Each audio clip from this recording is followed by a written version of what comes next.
안녕하십니까? 역사의 숨결 속에서 오늘을 살아갈 지혜를 찾는 여러분과 함께하게 되어 기쁩니다. 잠시 일상의 소음에서 벗어나 오래된 성벽의 돌 하나하나에 깃든 깊은 의미를 탐색하는 여정을 시작하겠습니다. 오늘 우리가 함께 살펴볼 이야기는 구약 성경의 한 부분, 바로 느헤미야서입니다. 폐허가 된 도시와 무너진 성벽 앞에 선 한 사람, 그리고 그와 함께한 백성들의 이야기이죠. 이 은혜로운 말씀의 여정을 시작하기에 앞서 잠시 여러분께 부탁의 말씀을 드립니다. 만약 오늘 나누는 이야기가 여러분의 마음에 울림을 준다면 좋아요와 공유를 통해 이 축복을 주변 분들과 함께 나누어 주시길 바랍니다. 여러분의 작은 실천이 또 다른 영혼에게 하나님의 위로와 지혜를 전하는 귀한 통로가 될 수 있습니다. 구독을 통해 저희와 계속 동행해 주시는 모든 분들의 삶에 주님의 평안이 가득하기를 기도합니다. 이제 경건한 마음으로 잠시 기도하고 시작하겠습니다. 사랑과 은혜가 풍성하신 하나님 아버지, 오늘 저희에게 주님의 귀한 말씀을 펼쳐 배울 기회를 주심에 감사드립니다. 살아있고 영감으로 가득하며 오류 없고 권위 있는 주님의 계시인 이 말씀을 통해 저희 각자에게 친히 말씀하여 주시옵소서. 저희를 구원하신 은혜 다음으로 가장 소중한 이 말씀을 바르게 깨닫고 그 말씀대로 살아가는 지혜로운 청지기가 되게 하여 주옵소서. 이 모든 말씀 우리 주 예수 그리스도의 이름으로 기도드립니다. 아멘.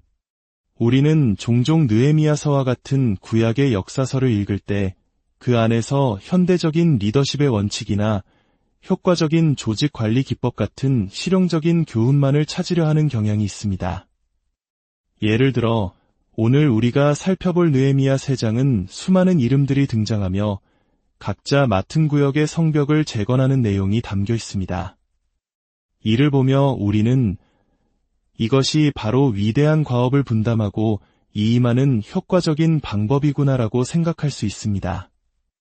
또 이어지는 4장에서 외부의 적들이 방해하고 조롱할 때 느헤미야가 한 손에는 연장을, 다른 한 손에는 무기를 들게 한 것을 보며 위기 상황에 대처하는 현명한 문제 해결 방식을 배우려 합니다.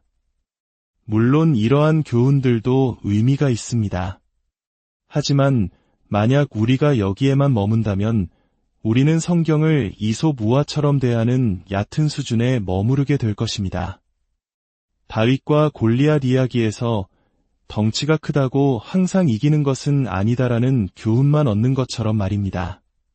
성경은 단순한 교훈집이 아닙니다. 성경을 제대로 이해하기 위해서는 우리는 성경 그 자체의 본질로 돌아가야 합니다. 성경은 2가지 중요한 특징을 동시에 가지고 있습니다. 첫째, 성경은 인간의 책입니다. 천사가 금판에 새겨 전해준 신비로운 책이 아니라 특정 시대와 문화 속에서 히브리어, 아람어, 헬라어를 사용했던 인간 저자들에 의해 기록되었습니다. 따라서 우리는 그들의 언어와 문법, 역사적 배경을 이해하려 노력해야 합니다. 하지만 동시에 성경은 하나님의 책입니다. 인간 저자들이 기록한 모든 단어와 문장 뒤에는 그들을 인도하시고 영감을 주신 궁극적인 저자, 바로 하나님이 계십니다. 이것은 성경 전체가 수많은 작은 이야기들의 모음집이면서도 결국에는 하나의 거대하고 일관된 이야기를 향해 흘러간다는 것을 의미합니다. 창조에서 시작하여 타락과 구속, 그리고 완성에 이르는 위대한 구원의 서사입니다. 이러한 관점에서 느헤미야서를 다시 바라볼 때 우리는 완전히 새로운 깊이를 발견하게 됩니다. 느헤미야는 단순히 무너진 성벽을 재건한 지도자가 아닙니다. 그는 장차 오실 궁극적인 느헤미야를 가리키는 예표적인 인물입니다. 왕궁의 안전하고 안락한 삶을 버리고 이염을 무릅쓰며 고통받는 자신의 백성에게로 나아갔던 느헤미야처럼 하늘 보좌의 모든 영광을 버리고 이 땅에 오셔서 자신의 생명을 내어주심으로 자기 백성과 하나가 되신 분, 바로 예수 그리스도를 보여주는 것입니다. 느헤미야가 재건한 예루살렘 성벽 역시 물리적인 돌담 그 이상의 의미를 지닙니다. 이사야 26장 1절은 그날의 유다 땅에서 이 노래를 부르리라. 우리에게 견고한 성읍이 있으며 여호와께서 구원을 성벽과 외벽으로 삼으시리로다 라고 예언합니다.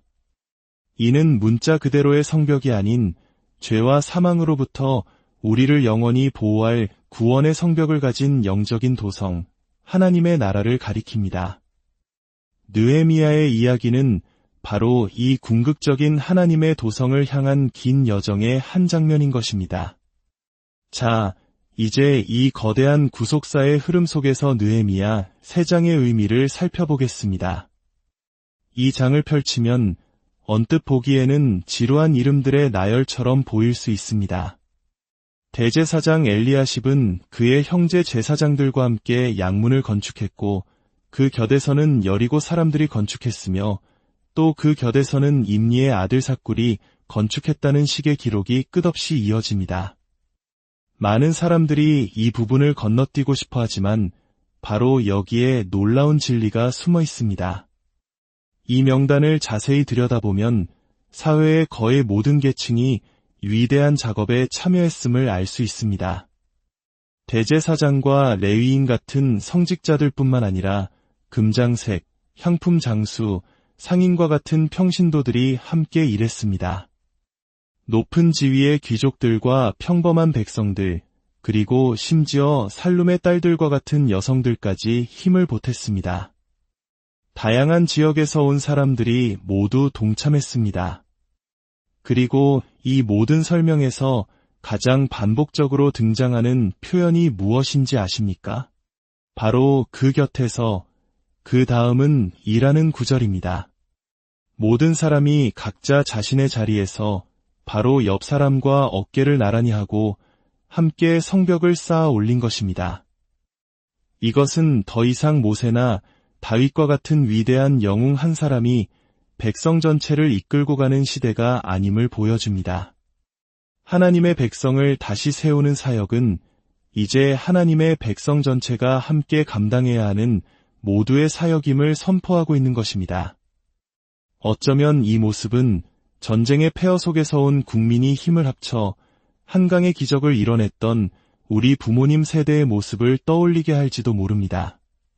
특별한 영웅 한두 명이 아니라 각자의 자리에서 벽돌 한 장, 흙 한 줌을 나르며 나라를 재건했던 평범한 우리 이웃들의 이야기 말입니다. 느헤미야 3장은 바로 그 평범한 사람들의 위대한 연대를 보여줍니다. 이것은 구속사의 중요한 진전을 가리킵니다. 과거 하나님의 거룩함은 성막의 지성소, 즉 특정한 장소에 머물러 있었습니다. 하지만 이사야와 스가랴 같은 선지자들은 장차 하나님의 영광이 건물에서 나와 하나님의 백성 전체에게 임할 날을 예언했습니다. 스가랴 14장은 그날에는 말 방울에까지 여호와께 성결이라 기록될 것이라고 말합니다. 성전에서만 사용되던 거룩한 기물처럼 일상의 모든 것이 거룩하게 될 날이 올 것이라는 예언입니다. 그리고 마침내 예수 그리스도께서 십자가에서 돌아가셨을 때 성전의 휘장은 위에서 아래로 찢어졌습니다.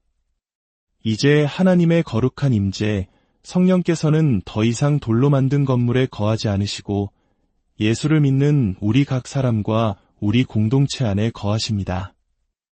에베소서 2장과 베드로전서 2장은 우리 자신이 바로 살아있는 돌들이 되어 함께 거룩한 성전으로 지어져 간다고 말씀합니다. 느헤미야 3장에 나타난 모든 백성의 동역은 바로 이 신약 시대의 교회의 모습을 예표하는 것입니다. 이 진리는 우리에게 2가지 중요한 사실을 가르쳐 줍니다. 첫째, 모든 그리스도인은 각자의 사역을 가지고 있습니다. 성벽이 재건되기 위해 모든 사람의 손길이 필요했던 것처럼 오늘날 하나님의 교회가 세워지기 위해서는 우리 모두의 은사와 헌신이 필요합니다.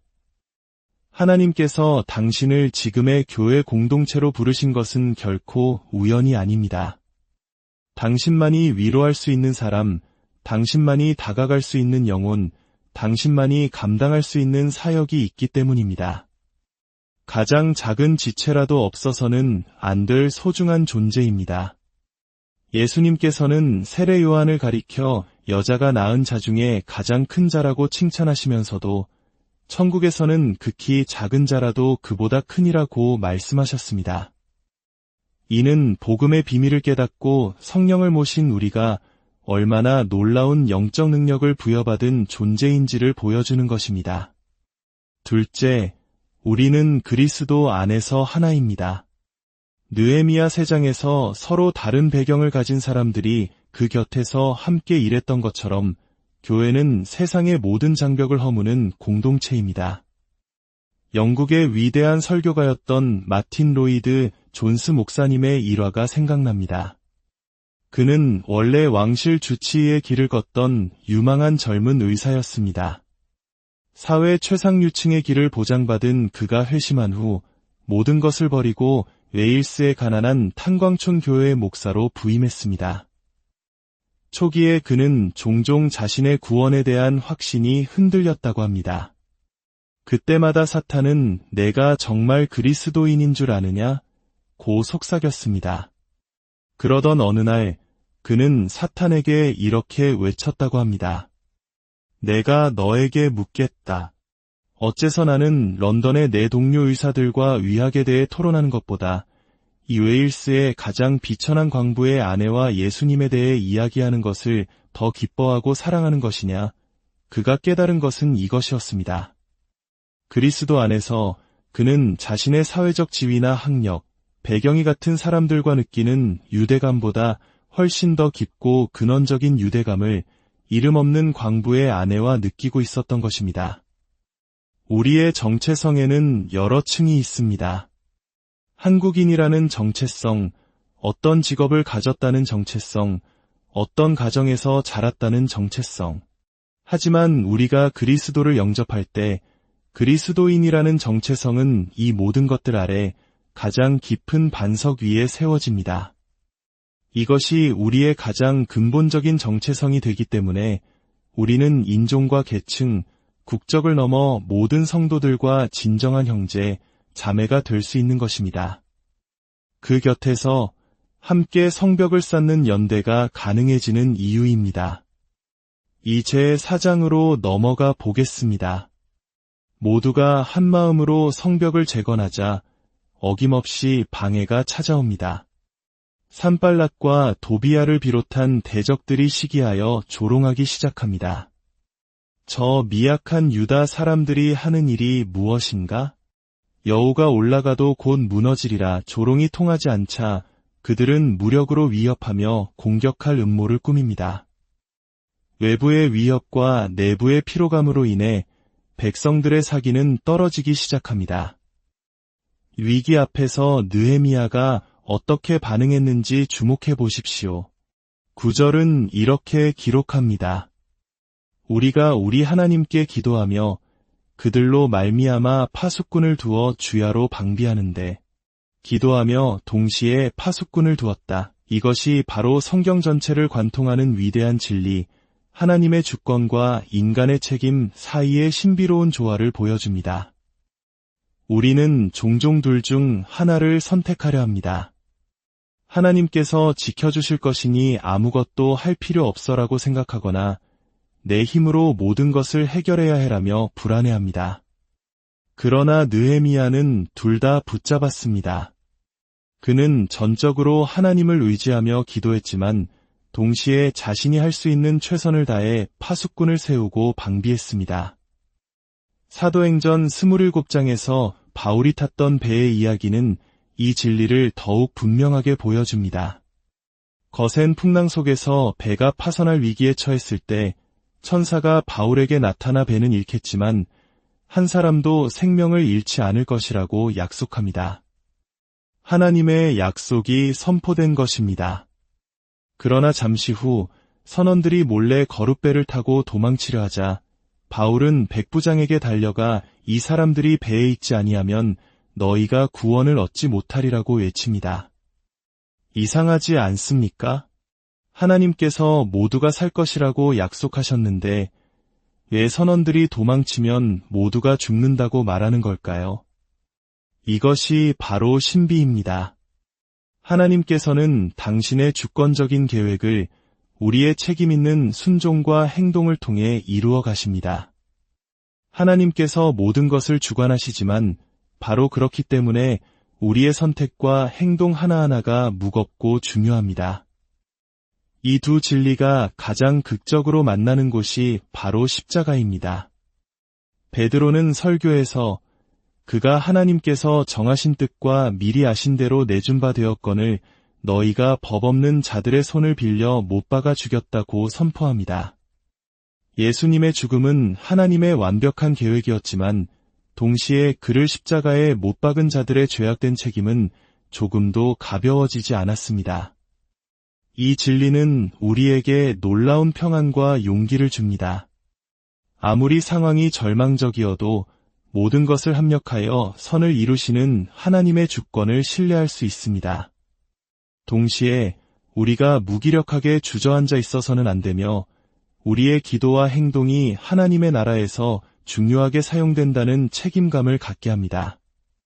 마지막으로 4장은 우리가 하나님의 일을 할 때 반드시 조롱과 멸시를 당하게 될 것임을 가르쳐줍니다. 대적들은 우리 하나님이여 들으시옵소서 우리가 업신여김을 당하나이다. 라는 느헤미야의 기도처럼 하나님의 백성을 경멸했습니다. 이것은 오늘날에도 마찬가지입니다. 세상은 종종 우리의 믿음을 조롱하고 멸시합니다.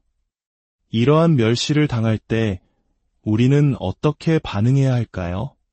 느헤미야는 그들의 죄를 사하지 마옵시며 그들의 죄악을 주님 앞에서 지워버리지 마옵소서라고 기도했습니다. 구약시대의 맥락에서는 이해할 수 있는 기도이지만 십자가를 통과한 우리는 더 이상 이렇게 기도하지 않습니다.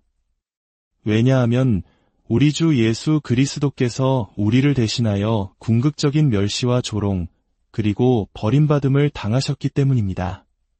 그분께서 아무런 명예도 없는 모습으로 십자가에 달려 나의 하나님, 어찌하여 나를 버리셨나이까 라고 외치셨습니다.